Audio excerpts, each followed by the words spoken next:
Kebenaran sejati. Kita tidak akan berdebat pada hal yang bersifat fakta, karena fakta diterima secara universal. Misalnya, kita tidak akan memperdebatkan keberadaan angin, karena meskipun tak terlihat, semua orang dapat merasakan hembusannya melalui sensasi di kulit. Begitu pula dengan fakta bahwa matahari terbit dari timur. Hal ini disaksikan langsung oleh setiap orang tanpa perlu dipertanyakan. Namun, perdebatan seringkali muncul pada hal-hal yang bersifat fiksi, ide, gagasan, atau konsep yang tidak nyata atau belum ditemukan buktinya. Contohnya adalah tentang eksistensi Tuhan.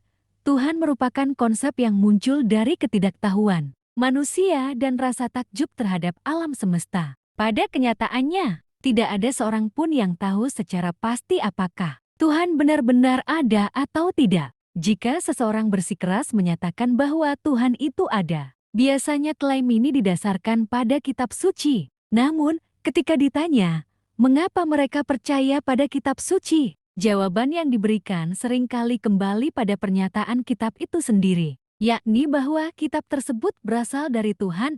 Ini adalah contoh dari alasan melingkar secular reasoning tidak berbeda dengan menilai seseorang jujur hanya berdasarkan pengakuannya sendiri, tanpa didukung bukti nyata. Dalam sudut pandang ilmu pengetahuan, pola pikir seperti ini dianggap sebagai kegagalan logis. Sementara itu, bagi agama, hal ini justru dimaknai sebagai bentuk keteguhan iman.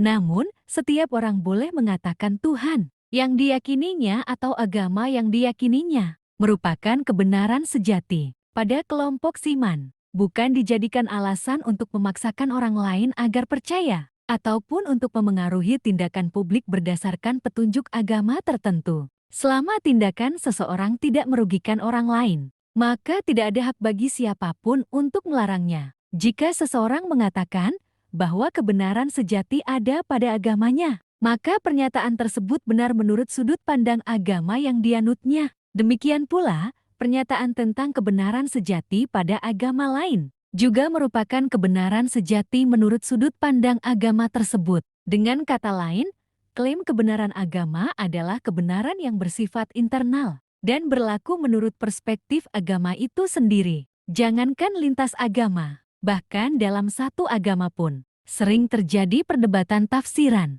Siapa yang paling benar? Dalam Islam, misalnya, terdapat berbagai aliran seperti Salafi, Asy'ariyah, Syiah, dan lainnya, yang sering berbeda pendapat mengenai prinsip akidah, fikih, dan pandangan dunia. Begitu pula dalam Kristen, terdapat Katolik, Protestan, Ortodoks, dan Advent, yang masing-masing memiliki tafsir dan doktrin berbeda tentang ajaran Kristus. Hal serupa juga terjadi pada Hindu, di mana terdapat perbedaan antara Hindu di Bali dan Hindu di India. Hindu di Bali, yang sering disebut sebagai Hindu Dharma, memiliki ciri khas yang bercampur dengan tradisi lokal dan pengaruh animisme. Ritual-ritual keagamaan di Bali sangat berorientasi pada harmoni dengan alam dan leluhur. Di sisi lain, Hindu di India mencakup berbagai aliran seperti Vaishnavisme, Shaivisme, dan Saktisme, dengan fokus pada kitab suci Weda dan sistem filsafat yang mendalam.